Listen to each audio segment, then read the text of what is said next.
Hello, my name is Tara Brabazon and I'm the Dean of Graduate Research at Flinders University, and welcome to Vlog 38, Academic/Journalism. Today's session continues our suite where I've explored the nature of academic research. We've done sessions on predatory publishing, we've done sessions on open access, on journal rankings, and also citations. But this vlog is a bit different and signals a movement to a new area for us. I'm going to present how-to guides, how to write particular modes of academic dissemination. And certainly this may seem an odd place to start, journalism. But this session comes via request from one of our wonderful students, Rhiannon, who wants to find new ways to disseminate her research to new audiences. So Rhiannon, it's my great pleasure to develop this session and present it for you today. And it is a session that has a lot of personal and professional interest for me. It is personally significant, and I'll be putting a little bit more personal detail into these vlogs than I normally do today, but also it's of professional interest. Before I came to this current post at Flinders and returned to Australia, I was a professor of media, a professor of communication, a professor of creative media, and I taught professional writing and journalism to tens of thousands of people around the world. So it matters a great deal to me professionally as well. And I've chosen the phrase academic journalism with intent today. It's either an adjective and a noun or a compound noun. So it could simply refer to academics writing journalism, but I would argue it means a lot more than that. Academic journalism is a particular genre, a way of thinking and a way of writing, a way of communicating our research. Now, journalism, really good journalism, is incredibly difficult to write. Whether we're discussing the writing of, say, news or feature articles or an opinion piece, it's radically different from other modes of thinking about academic articles or books. It's not easier than other forms of writing, and in fact, in many ways, it's incredibly difficult because it requires a brevity, a clarity, a commitment, a courage, and a passion that's not often required in other forms of academic writing. So many academics write dreadful, or at least banal and a bit boring journalism. So what I want for you is not to be of their number. It is really intriguing, I think, in academic life that being journalistic is often used as a term of abuse. So, that's a bit journalistic. I'm sorry, that is very poor. That's a dreadful thing to say, and I hope everyone watching this vlog, if it ever crosses your mind to say, that's a bit journalistic as a term of abuse, stop yourself. Because journalism at its very best is remarkable, is extraordinary.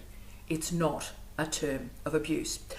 And if you are interested in being an organic intellectual in the Gramscian sense, that is transforming common sense to good sense, then academic journalism is the way to do that.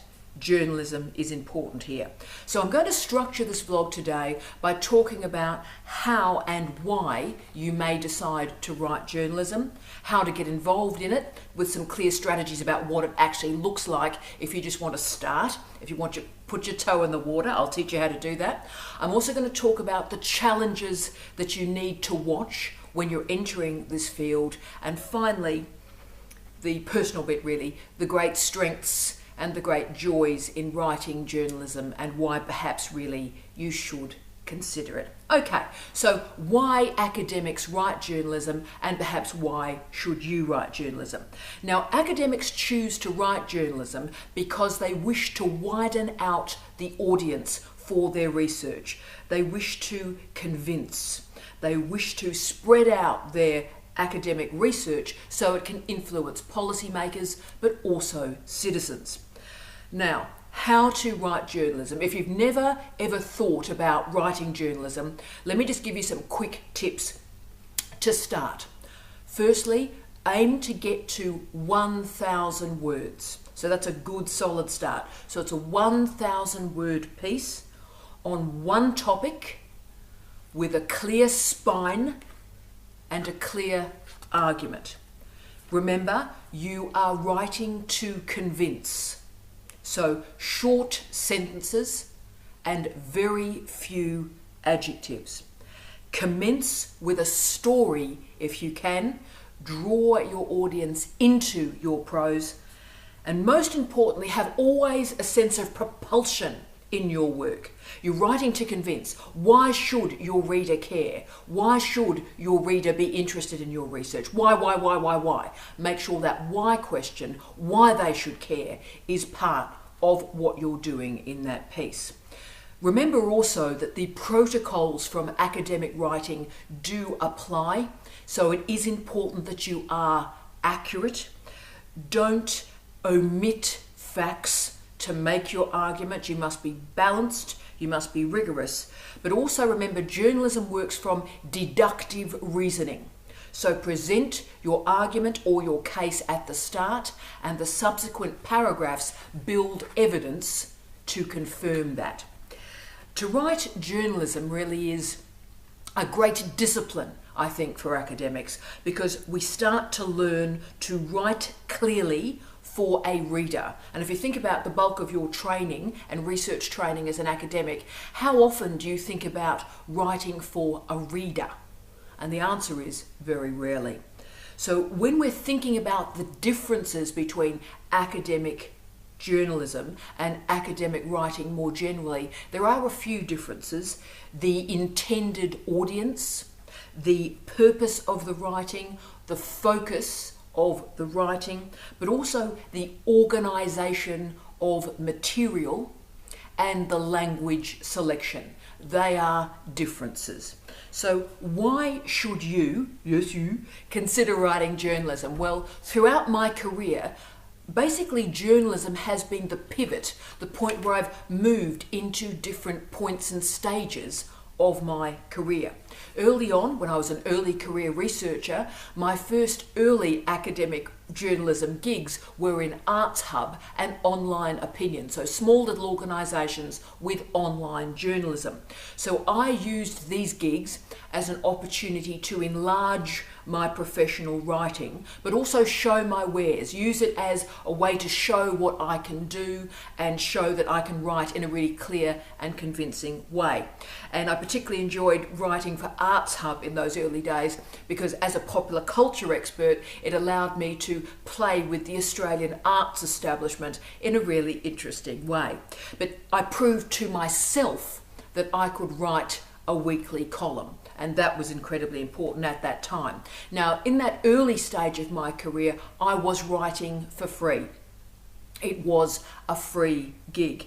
And that's because, I suppose, as a woman, you have to demonstrate that you can do something before anybody will actually hire you to do it for real. And within a few years, I'd moved to the United Kingdom and to a paid gig at the Times Higher Education.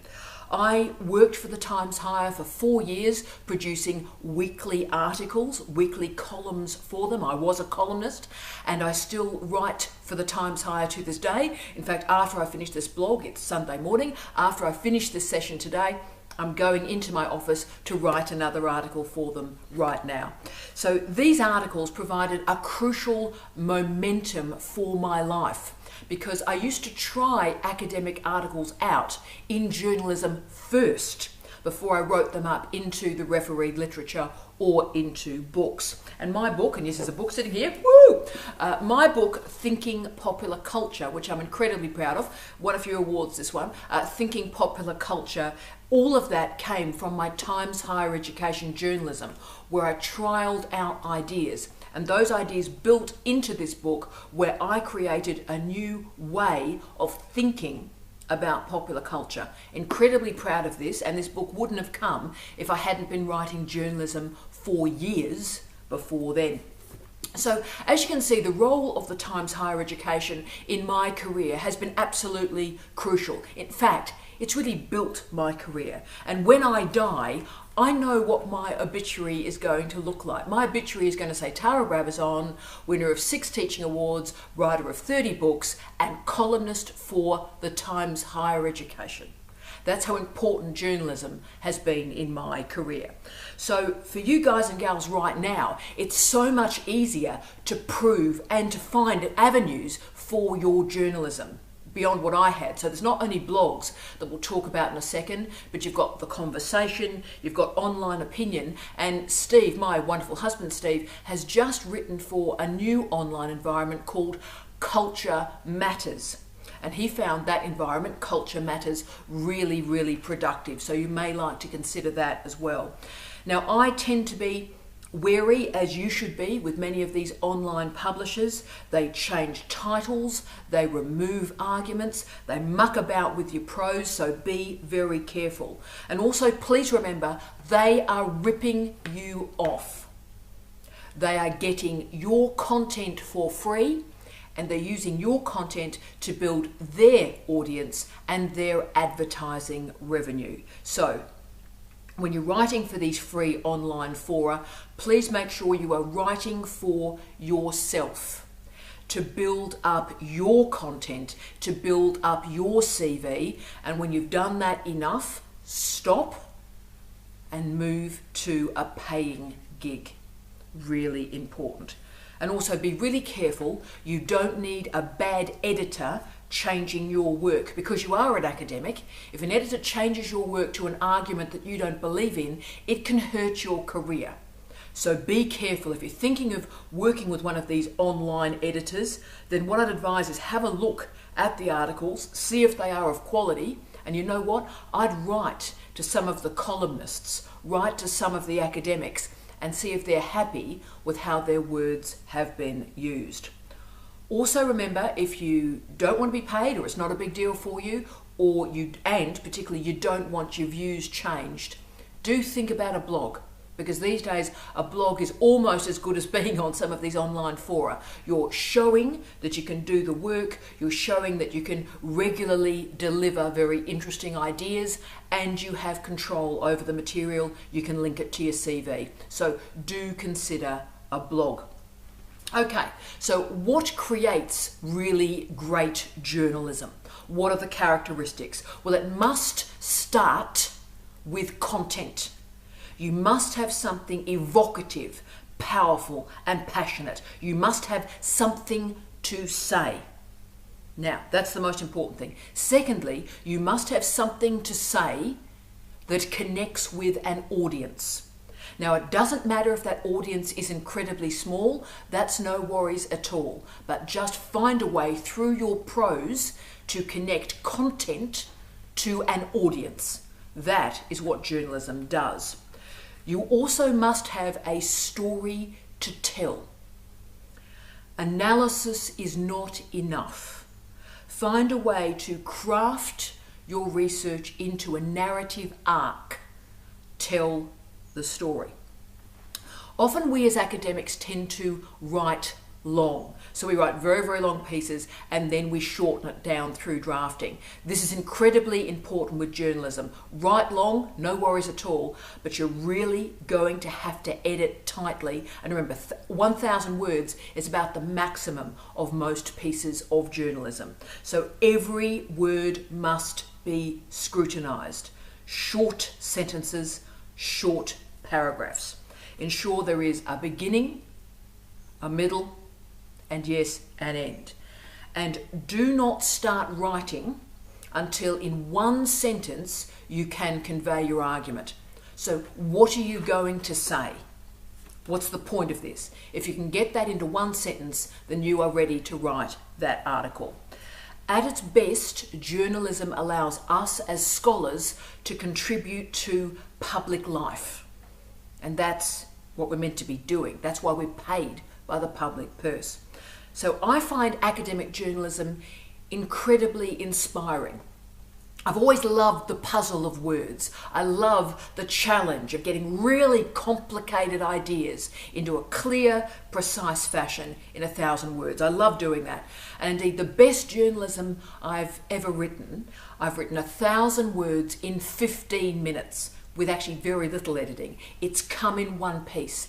Every now and again in your life, an amazing piece of writing comes in one piece, fully formed. It is simply magical. There is an inspiration, I think, in writing well, writing a singular argument that shines like a golden thread through an article.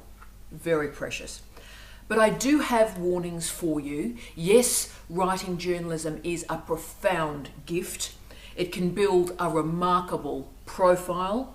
But if you write online journalism, there will be trolls and there will be people who abuse you. And for the women who are watching this vlog, hi guys, you will be abused for how you look, how you sound, your hair, your face, your nationality, anything you can possibly imagine, you will confront abuse. So you have to make sure that you are tough, that you are resilient, that you are ready to take and confront abuse. And if you're not, then really do not go into online journalism. Just because we are academics does not mean that we are immune. In fact, the clever woman is the target for trolls. That's the point. Now, what I decided very early on in my career is I've never read the comments in response to my articles because I just don't need that negativity in my life. So I've never read the comments. But a mate of mine who is a professor in the States actually uses one of my articles for the Times Higher Education to teach how women are treated online. So he presents to the students my article, they all read the article and they go, that's a fantastic article, that's great.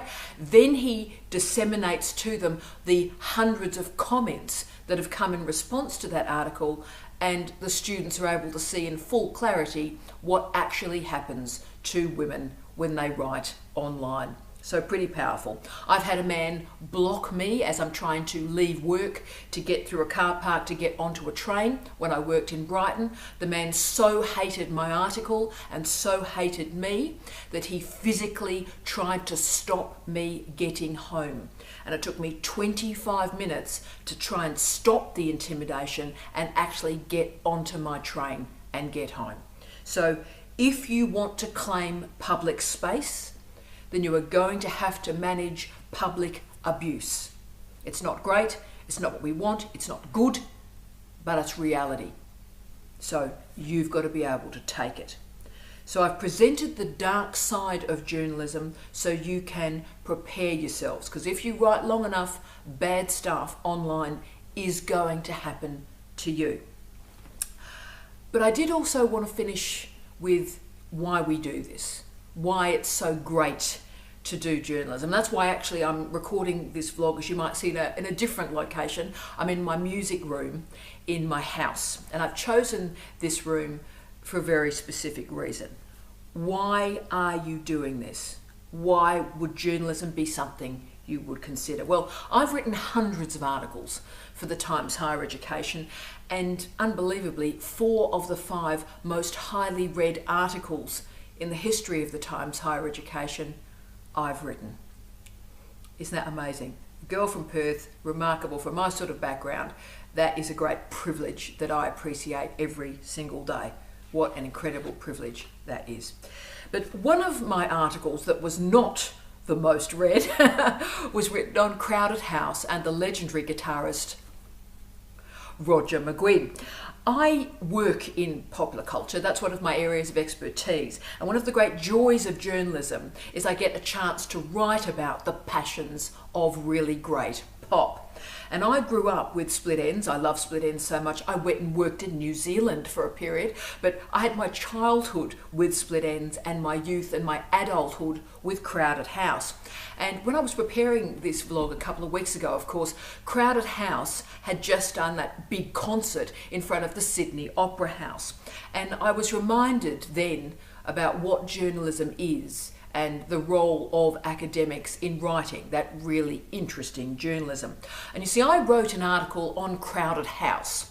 I was playing between the categories of being an academic, an intellectual, and being a fan. And particularly, I wanted to log Neil Finn's generosity during their 1989 tour of the United States, touring the Temple of Low Men album. And Roger McGuinn, the legendary guitarist and founder of the Byrds, was their support act. Rather interesting inversion. But I published an article on the profound respect that Neil Finn showed to Roger McGuinn during that concert. And I argued that the intellectual generosity that Neil Finn showed is really a model for the rest of us, because so much of academic life is based on jealousy and envy and nastiness and bitterness, that Neil Finn showed Roger McGuinn such kindness and decency and respect for his innovation and for his life that I thought, wow, that's a pretty good model for higher education. Now, I was incredibly proud of that article as a piece of writing. Came in one piece. I thought it was a lovely bit of work, loved it. But what happened after that article was published was even more spectacular.